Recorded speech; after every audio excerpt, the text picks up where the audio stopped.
Hey there, welcome back to the deep dive. Today we're really diving deep, taking a journey into the incredible history and, well, the enduring resilience of Samoa. Now, this isn't just, a quick overview. We're unpacking the stack of sources you shared, articles, research papers, some really detailed notes. And our core material today is Associate Professor Dr. Afisava Chayapolfet Sirivadhanawar A Brief History of Samoa.pdf. But we've got some other fascinating pieces mixed in, too. That's right. And these sources, they give a really broad picture, touching on, culture, politics, the environment, the economy. It's all interconnected. They pull together archaeology, genetics, historical accounts, contemporary analysis, so you get lots of different angles. Yeah, exactly. And our mission, like always, is to go through these sources with you, pull out the key stuff, connect the dots across time and different ideas, and basically help you get really well informed about Samoa and hopefully make it pretty engaging along the way. Okay, let's dive in. Starting right at the beginning, where else? Okay, so Samoa. You've got this group of volcanic islands. Geographically, think northeast of New Zealand, south of Honolulu, about 2,000 clicks from NZ, 3,000 from Honolulu, roughly. But the location is just one part. What these sources really hammer home is how vital land is for Samoans. It's not just like property. No, it's tied deeply into their understanding of God, their genealogy, history, tradition. The sources basically say land is, well, fundamental to existence there. And the sources use the term pelagi for foreigners, right? Yep. It's interesting how they pinpoint the arrival of, well, other pelagi, especially with their transport networks in the mid to late 19th century. That's flagged as the start of colonization. And crucially, a whole lot of confusion and conflict over land ownership. The sources trace the historical loss of land back to that specific time, from a pelagi perspective anyway. Yeah, definitely a turning point. Now, going way back, early settlement, the sources tell us modern Samoans come from Polynesian settlers, arrived about 3,000 years ago.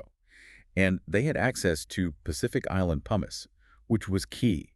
It let them develop these really significant traditions in stone carving and making ornaments. Right, not just basic survival, real artistry. Exactly. And this culture, it developed, but crucially, not in total isolation. Yeah, this was one of those bits that really grabbed me. The sources mention evidence of actual outgoing trade and imported stuff coming in, even way back then. And it raises the question, how did they get materials that weren't, naturally there? It kind of pushes back against that old idea of Pacific Islands being totally cut off before Europeans showed up. Totally. Suggests existing supply networks, economies already in place, and, archaeologically finding stuff you can accurately date on big volcanic islands. That's always a challenge. But the sources highlight these excavations at aeolianite sites. That's rock formed from like compressed sand and shells on the coast, especially in western Upolu. These digs turned up vital evidence: lapita pottery, pre-lapita ceramics dating back 1900 to 1000 and 1800 to 1100 calendar years before present. That's Neo-PP, before 1950. Standard dating. Okay, so physical evidence backing up that timeline. Yeah, and similar early sites popped up on eastern Upolu and Savaii, too, showing it spread across the islands. The migration patterns themselves are fascinating, too.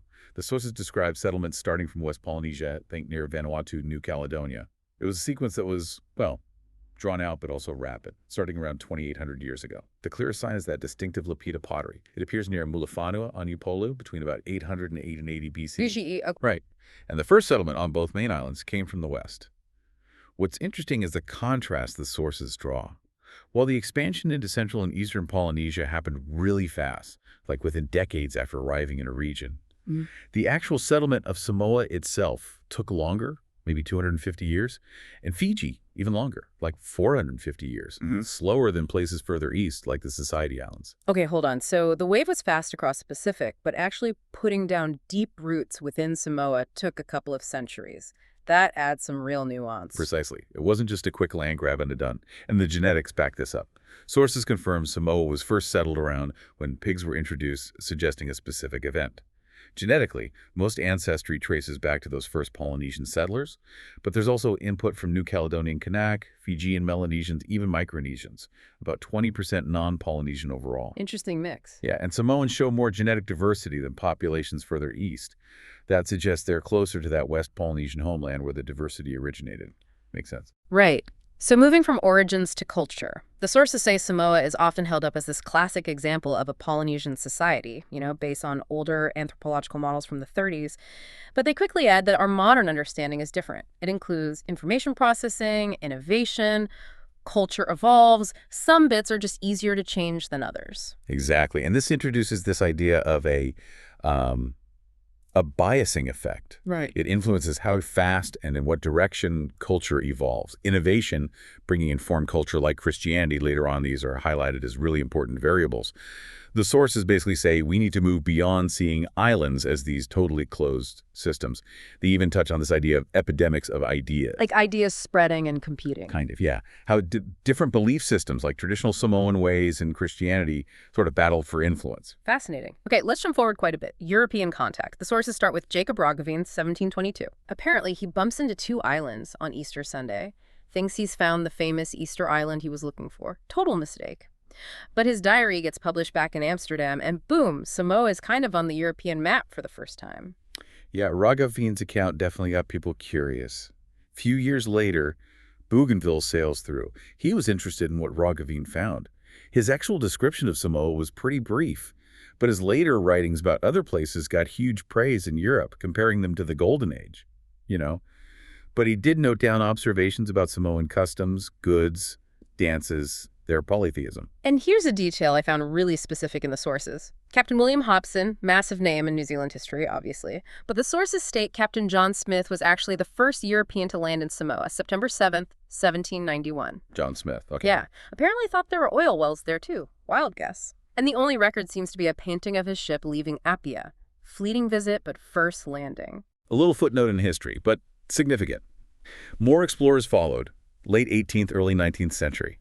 Early attempts at trade often didn't really pan out. They hoped for stuff like sandalwood, but mostly ended up trading like knives or bits of metal, maybe some beef, just for supplies. Yeah. Then comes a really big shift.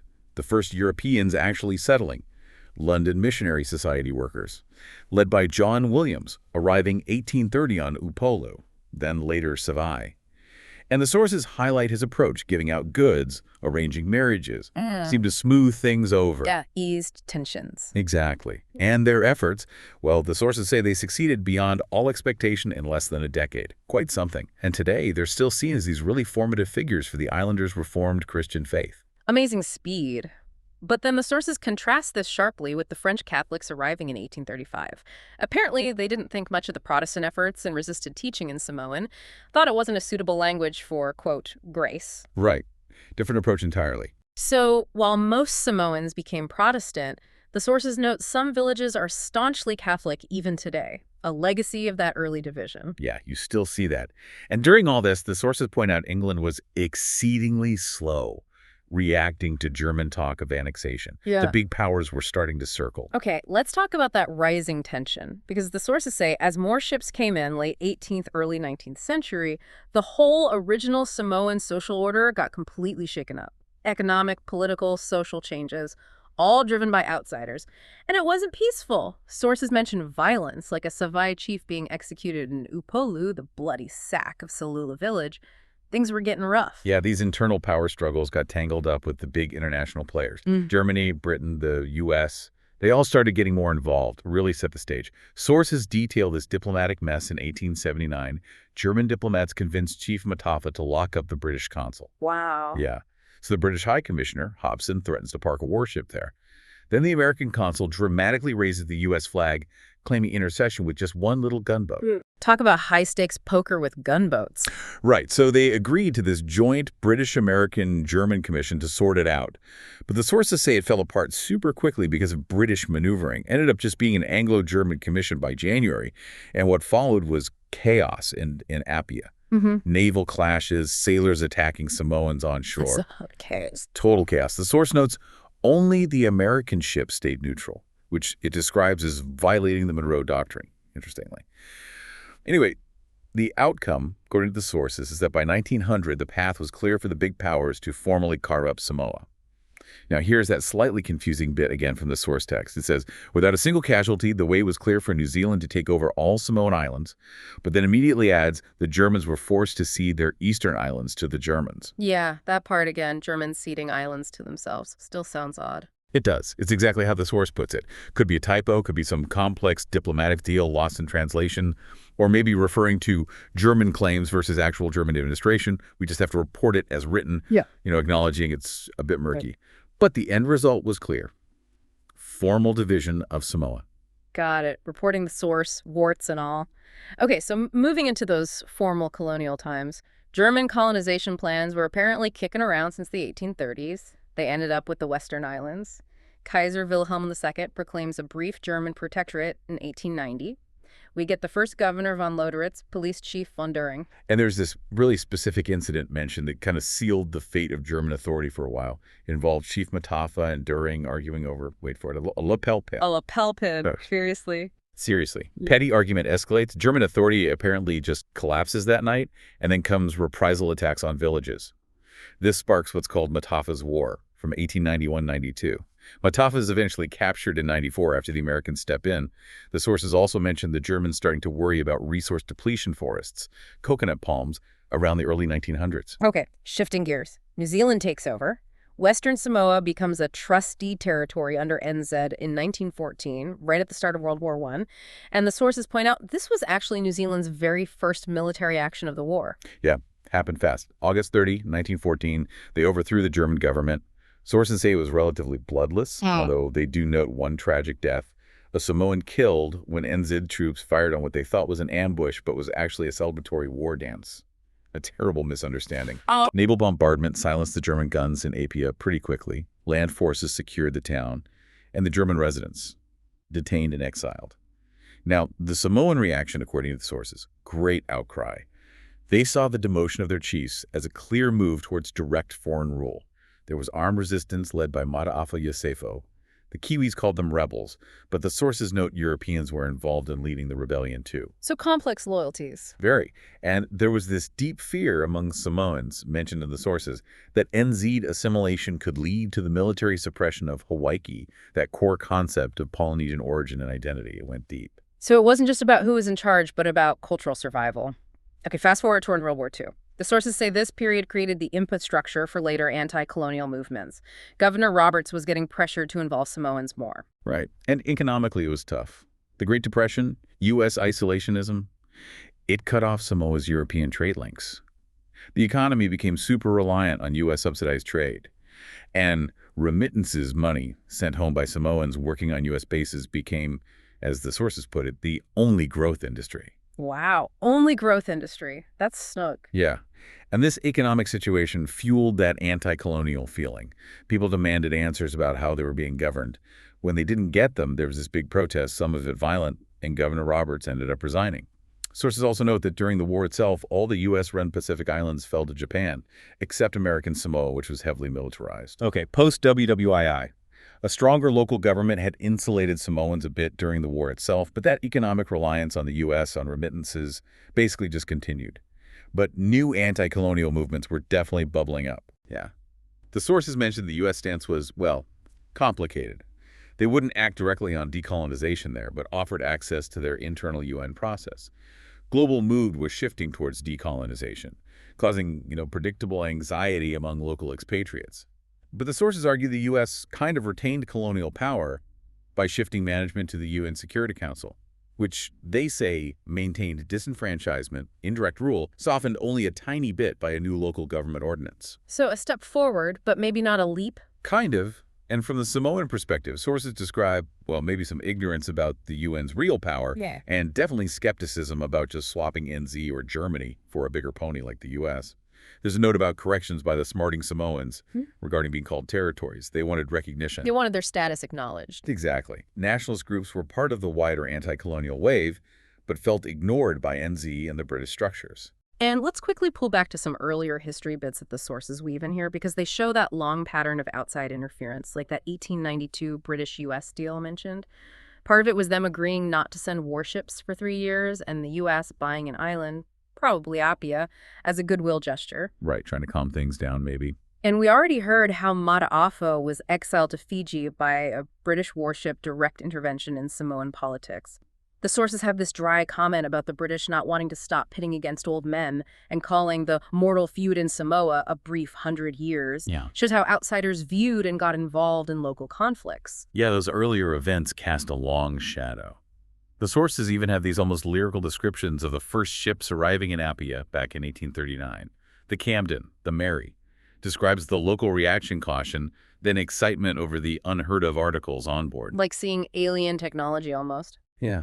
And the source reflects on this, wondering why islanders didn't just adopt European skills immediately, especially given Samoa's purely oral tradition compared to places like the Marquesas or Hawaii, which supposedly had even less scribal literature.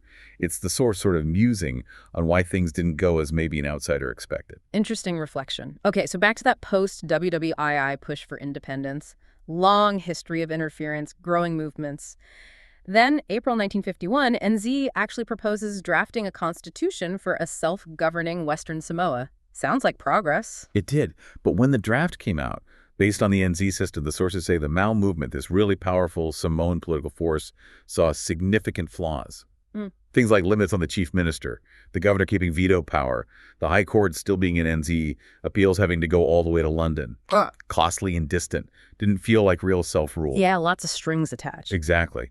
Mau leaders were apparently horrified. They voiced opposition in their newspaper, felt ignored by the NZ government. They even tried to send a delegation to NZ to argue their case, but were rejected. So, deep frustration building. This leads to big public meetings in Apia. The Mau, feeling unheard, decides to boycott the assembly in protest. Yep. NZ sends another delegation, argues against the assembly's own bylaws, which the Mau had drafted to operate independently. NZ authorities apparently didn't think this parallel structure was credible. And then things turn tragic. Yeah. The sources, state security forces opened fire on the protesting crowds. People were killed.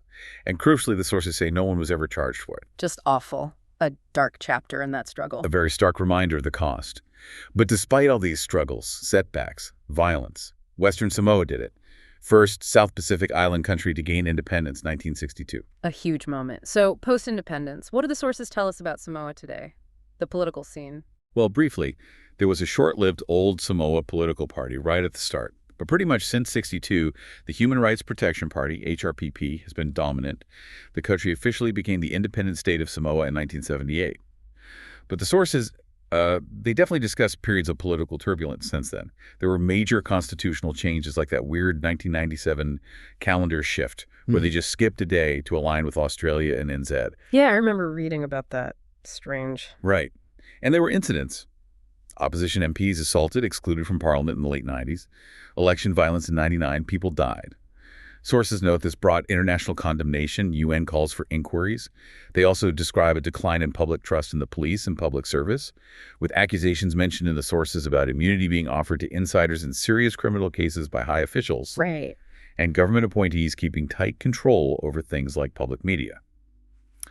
Again, just laying out what's in the sources here, neutrally. Understood. Okay, let's shift to something really core.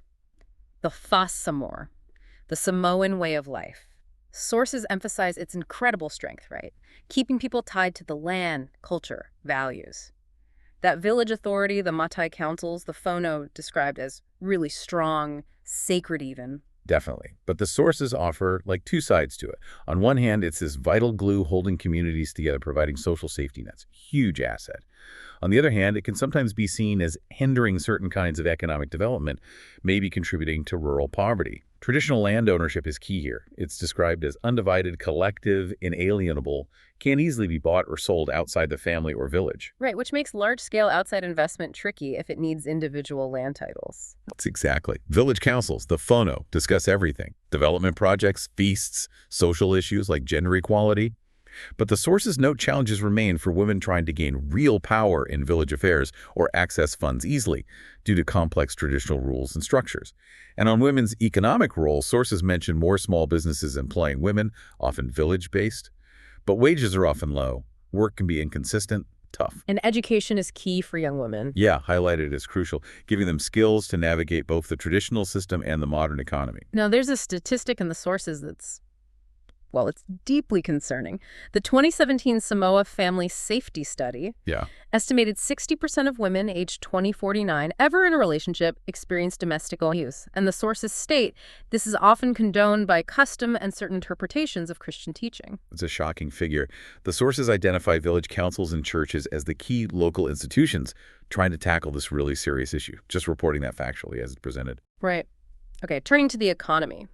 Sources mention steady growth for a period, 98 to 2007, but then hit by volatility, job losses, rising prices, the GFC, and that awful 2009 tsunami.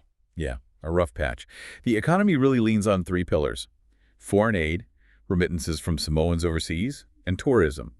And the sources ask, how sustainable are these pillars long term? Big risks identified: fiscal shocks from natural disasters, an aging population dealing with high rates of diabetes and diet-related diseases. That's expensive. Yeah. Plus, potentially losing access to certain types of aid after graduating from least developed country status in 2010.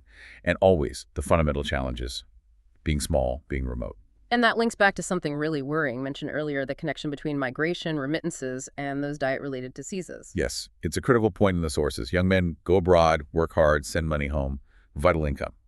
But that money often gets spent on cheaper, imported processed foods, rather than supporting traditional farming, which contributes massively to unhealthy diets, diabetes. So it solves one problem, lack of cash, but creates another huge health problem. Exactly.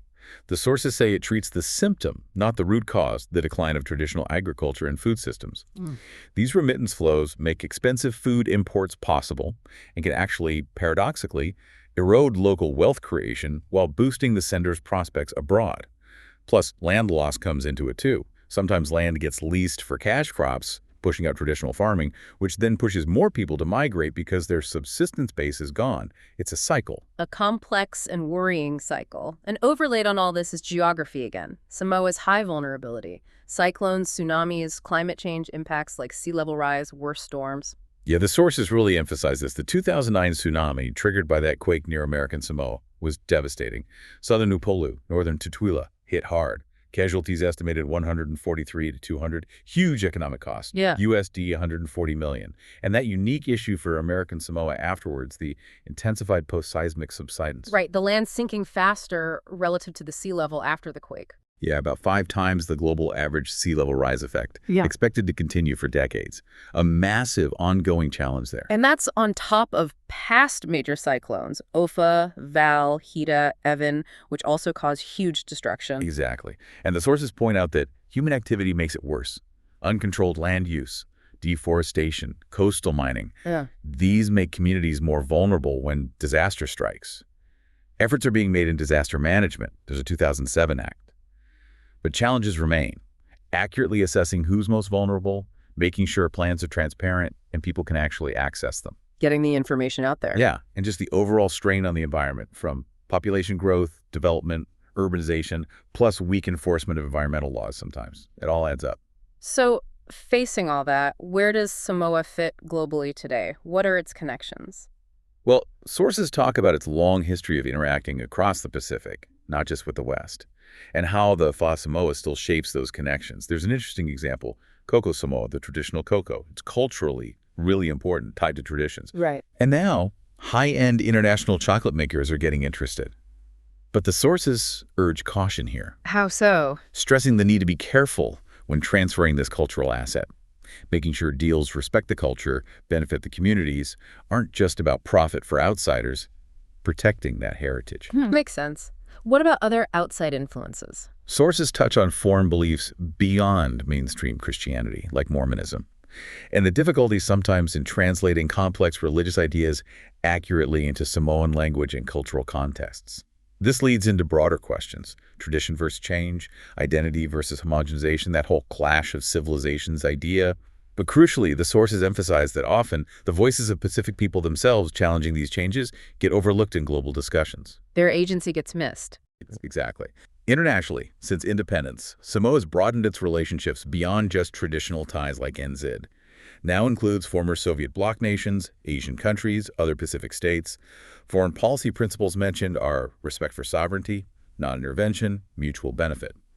The NZ relationship is still key aid. Scholarships, though, sources note some friction over things like land rights requirements for Samoans living in NZ, and Samoa is active in regional bodies and, of course, the UN. Okay, so looking ahead, future prospects. Sources sound hopeful, but grounded. I'd say so. Yeah. They note Samoan officials, environmental leaders, they know they need to push hard on climate change adaptation. There's a real ambition for Samoa to lead the way among Pacific Island countries here. Setting an example. Yeah.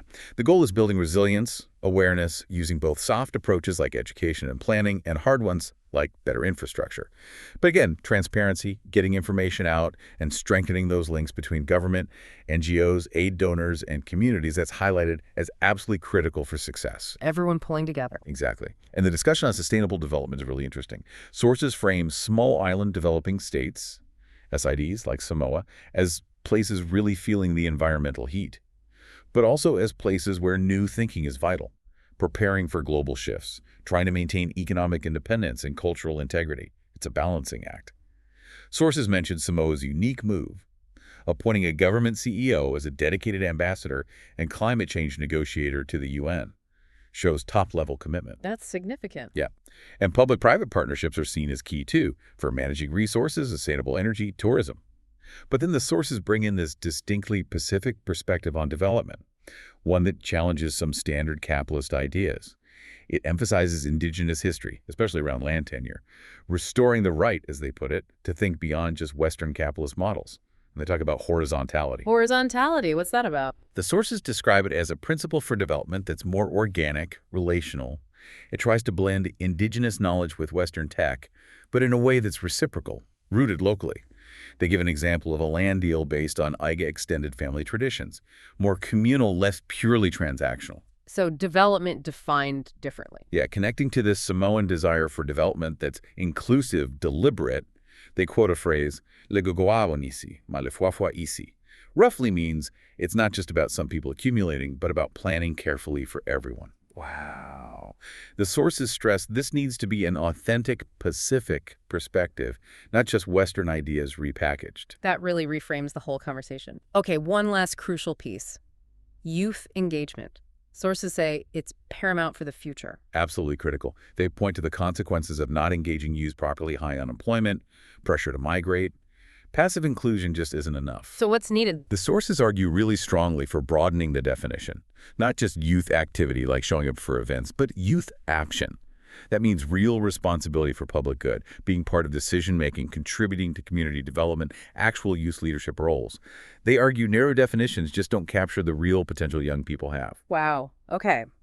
We've covered a massive amount of ground here. From those ancient Polynesian roots, the deep Samoa culture, through the huge, often traumatic impacts of European contact, colonization under Germany, then New Zealand, the fight for independence, and right up to today's complex picture. Environmental threats, economic reliance, social issues, but also that incredible resilience and the emergence of these unique Pacific perspectives on things like development. It really is a story of constant adaptation, isn't it? The Samoa endures, changing but staying central, all while navigating these huge external pressures, economic, environmental.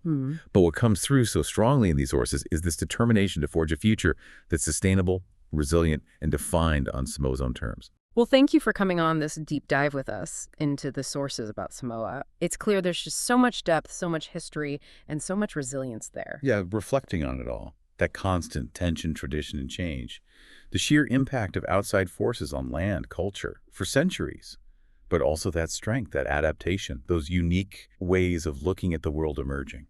So what's the takeaway? Let's leave you with a final thought to chew on, specifically thinking back to those accounts in the sources about the early missionaries and the big political change that followed, considering how significant their impact was and how their legacy, both religious and political, is still felt today, according to the sources. What does that whole historical experience suggest about how a society like Samoa processes its past? How does it weave in these powerful outside influences, and how does it ultimately shape its own identity today, navigating both external pressures and internal transformations? Something to maybe ponder as you go about your day.